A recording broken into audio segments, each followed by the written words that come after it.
the rapture, the day of the Lord, and the conjunction but. Some pre-tribulation rapture adherents teaches that the rapture of the believers will happen before the day of the Lord.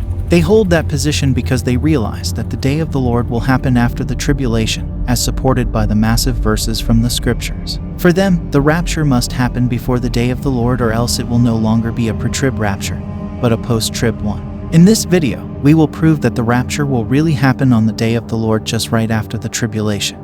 Understanding how the conjunction but functions in 1 Thessalonians chapter 4 and chapter 5 is the key in unlocking the truth. It can be a bit confusing to understand how the word but in 1 Thessalonians chapter 5 verse 1 proves a post-trib rapture because it is separated from 1 Thessalonians chapter 4 through a chapter break. We need to understand that there is no chapter break in the original text. Chapter break was introduced only in the 13th century. So, let's simplify it to better understand the purpose or function of the said conjunction in those chapters. According to the Webster Dictionary, conjunction is an uninflected linguistic form that joins together sentences, clauses, phrases, or words. Some common conjunctions are in but and although. So its role is to connect or join sentences, clauses, phrases, and ideas. Let's construct a sentence with the conjunction but. Sentence 1, Razel returned to Doomingag on his motorcycle. Sentence 2, Razel did not inform anyone about the time he left to go back to Doomingag. Now let's connect the two sentences using the conjunction but. Razel returned to Doomingag on his motorcycle, but he did not inform anyone about the time that he left. What is the main topic of the connected sentences? Answer, it is about Razel's return to Doomingag. How many subtopics are there in the connected sentences? There are 2 subtopics. Subtopic 1 is about the means of transportation Razel did use to return to Doomingag. Subtopic 2 is about the time of Razel's return to Doomingag. Both subtopics still refers to the main topic, which was about Razel's return to Doomingag. Now, let's analyze. Let's separate the phrase after the conjunction but from the phrase where it was connected. But he did not inform anyone about the time that he left. How would you know who the he is in the phrase and to where he was going?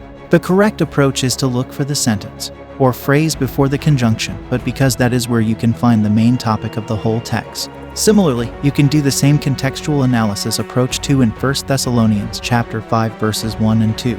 To understand as to what the times and the seasons are for in 1 Thessalonians chapter 5 verse 1, you need to read Paul's statements first before the conjunction but.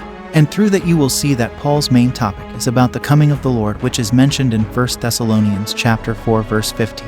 And this coming of the Lord refers to his coming for the rapture. And you will also see that there are 2 subtopics there. Subtopic 1 is about the sequence of events during Jesus Christ's coming for the rapture. Subtopic 2 is about the times and seasons of Jesus Christ's coming for the rapture. And if you continue reading the verses in 1 Thessalonians chapter 5, you will also see the third subtopic about the coming of our Lord. Subtopic 3 is about the destruction of the unbelievers and the salvation of the believers that will happen during the coming of the Lord. In those 3 subtopics, the main topic remains unchanged. All 3 are still about the coming of our Lord for the rapture, which Paul referred to as the day of the Lord in 1 Thessalonians chapter 5 verse 2.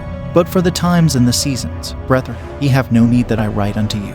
For yourselves know perfectly that the day of the Lord so cometh as a thief in the night.